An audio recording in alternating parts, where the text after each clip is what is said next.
Hello, it's Ricardo and welcome back to Elite Dangerous. From the bubble, Colonia seems to be a long way away, and it is, but Colonia also has its own set of engineers.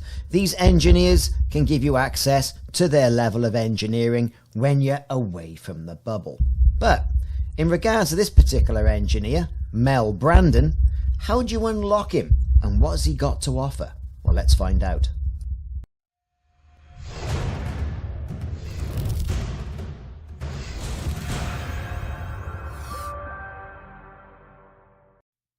So who is Mel Brandon, this Colonia engineer? Well, Mel Brandon, according to the in-game lore, is a specialist in laser-based weaponry, shields, frameshift drives and engines.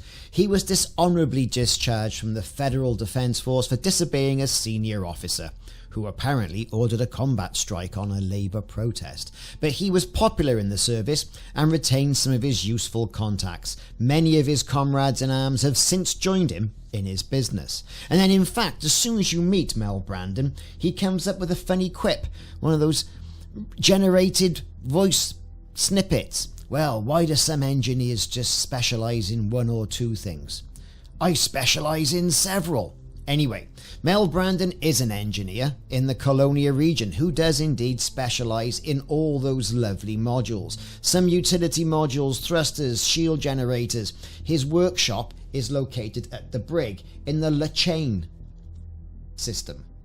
Now, the Colonia region is a little bit like the Wild West, and once you get there and you get a ship, you're going to need it engineered. And if you haven't unlocked those engineers from the bubble, then Mel Brandon is the person for you.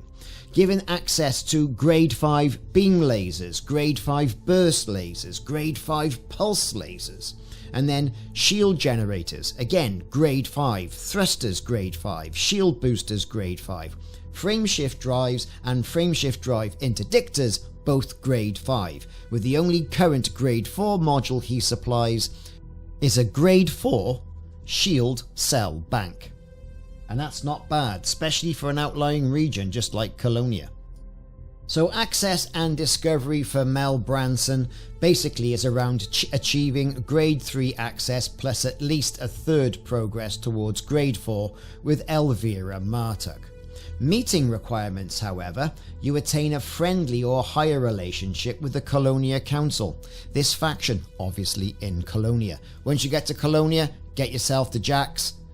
Once you're at Jax, you can't help but get yourself affiliated with the Colonia Council. Now, the unlock requirements is to provide 100,000 credits worth of bounty vouchers. If you're begging for some bounty vouchers, Moore's Charm in the Luchtaine system, where he is actually located, is a good asteroid base providing missions not only for combat but also bounty missions which you can get your bounty hunting pews on. Now, what are bounty hunting vouchers?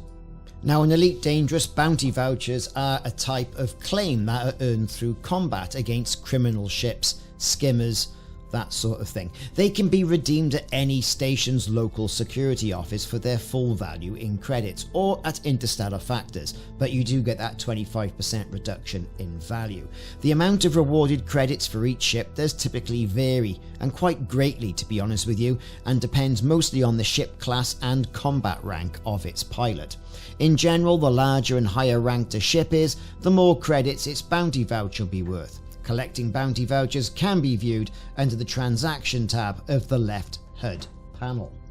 So basically what you want to do is get yourself over to a nice station like Moore's Charm, into combat and take out a criminal or a pirate. That will get you, typically I would say, at least some of the elementary missions, at least 100,000. I managed to get one for 725,000 and it wasn't that much of a trial at all. Once you've got that, take him over to Mel Brandon, and Mel Brandon will then unlock, and then you can engineer yourself to your heart's delight. That was Who is Mel Brandon and how to unlock him. Thanks very much for watching. I've been Ricardo, and this has been Elite Dangerous. I'll see you soon.